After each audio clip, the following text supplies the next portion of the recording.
பாஜக மற்றும் திமுகவுடன் எப்போதும் கூட்டணி இல்லை என தவிக தலைவர் விஜய் அறிவித்துள்ளார். விஜயை முதலமைச்சர் வேட்பாளராக முன்னிறுத்தியே 2026 தேர்தலை சந்திக்க உள்ளதாக தவிக செயற்குழுவில் தீர்மானம் நிறைவேற்றப்பட்டுள்ளது.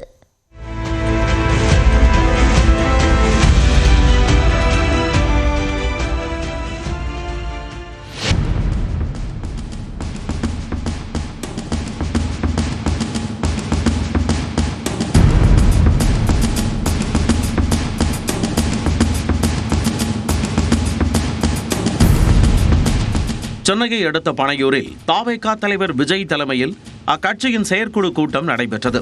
இதில் தவிக நிர்வாகிகளுடன் விஜயின் தாய் ஷோபாவும் கலந்து கொண்டார். கொள்கை எதிரியான பாஜகவுடன் நேரடியாகவோ மறைமுகமாகவோ கூட்டணி இல்லை என தவிக தலைவர் விஜய் திட்டவட்டமாக தெரிவித்துள்ளார். சுயநல அரசியல் லாபங்களுக்காக பாஜகவுடன் கூடி குழைந்து கூட்டணி போக திமுகவோ அதிமுகவோ இல்லை. நம் தமிழக வெற்றி கழகம் கொள்கை எதிரிகள் மற்றும் பிளவுவாத சக்திகளுடன் என்றைக்கும் நேரடியாகவோ மறைமுகமாகவோ கூட்டணி இல்லை என்பதில் தமிழக வெற்றி கழகம் மிக உறுதியாக இருக்கிறது.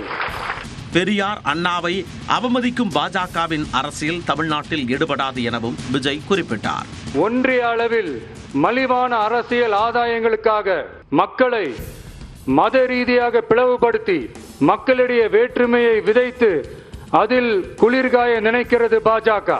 அவர்களின் இந்த விஷமத்தனமான வேலைகள் வேறு எங்கு வேண்டுமானாலும் எடுபடலாம், ஆனால் தமிழகத்தில் ஒருபோதும் எடுபடாது. இங்கு தந்தை பெரியாரை அவமதித்தோ அறிஞர் அண்ணாவை அவதூறுக்கு உள்ளாக்கியோ அல்லது தமிழ்நாட்டின் மதிப்பிற்குரிய தலைவர்களை வைத்தோ அரசியல் செய்ய நினைத்தால் அதில் பாஜக ஒருபோதும் வெற்றி பெறவே இயலாது. பரந்தூரில் விமான நிலையம் வராது என முதலமைச்சர் உத்தரவாதம் அளிக்காவிட்டால் தனது அடுத்த கட்ட நடவடிக்கை என்ன என்பதையும் விஜய் அறிவித்தார். மக்கள் பாதிக்காத வண்ணம்னா என்னங்க சார்? ஒண்ணு அந்த இடத்துல ஏர்போர்ட் வருதுன்னு சொல்லணும், இல்ல அந்த இடத்துல ஏர்போர்ட் வராதுன்னு சொல்லணும். ரெண்டுமே அந்த அறிக்கையில இல்ல. வெறும் 1005 குடும்பங்கள்னா உங்களுக்கு அவ்வளவு சாதாரணமா போச்சா சிஎம் சார்?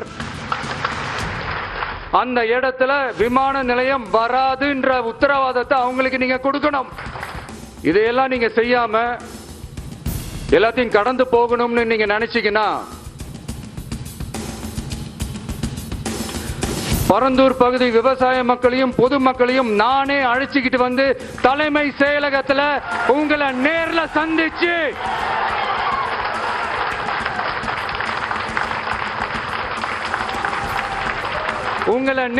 சந்திச்சு முறையிடுற நிலைமை உண்டாகும்.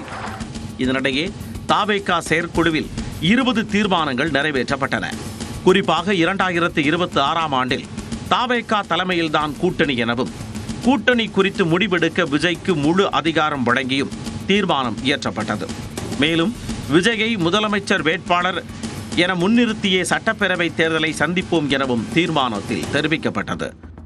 வருகின்ற 2026 சட்டமன்ற தேர்தலை நம் வெற்றி தலைவர் அவர்களை முதலமைச்சர் வேட்பாளராக கொண்டு தமிழக வெற்றி கழகத்தின் தலைமையில் களம் காண வேண்டும் என்று தமிழ்நாட்டு மக்களின் சார்பாக கேட்டுக்கொள்கிறேன்.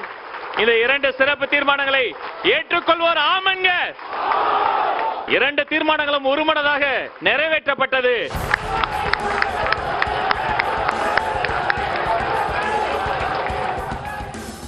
இந்த மாதத்தில் தவிக முகவர்கள் ஆலோசனை கூட்டம் நடத்தப்படும் எனவும் ஆகஸ்ட் மாதத்தில் தவிகவின் 2வது மாநில மாநாடு நடத்தப்படும் எனவும் அறிவிக்கப்பட்டது. அதைத் தொடர்ந்து மண்டல அளவில் 5 மாநாடுகள், மாவட்ட அளவில் 120 மாநாடுகள், 12,500 கிளை கிராமப்புறங்களில் தவிக கொள்கை விளக்க கூட்டங்களை நடத்தவும் முடிவு செய்யப்பட்டது. வரும் செப்டம்பர் மாதத்தில் இருந்து டிசம்பர் மாதம் வரை விஜயின் மக்கள் சந்திப்பு நிகழ்வுகள் நடைபெறும் என்றும் கூட்டத்தில் அறிவிக்கப்பட்டது.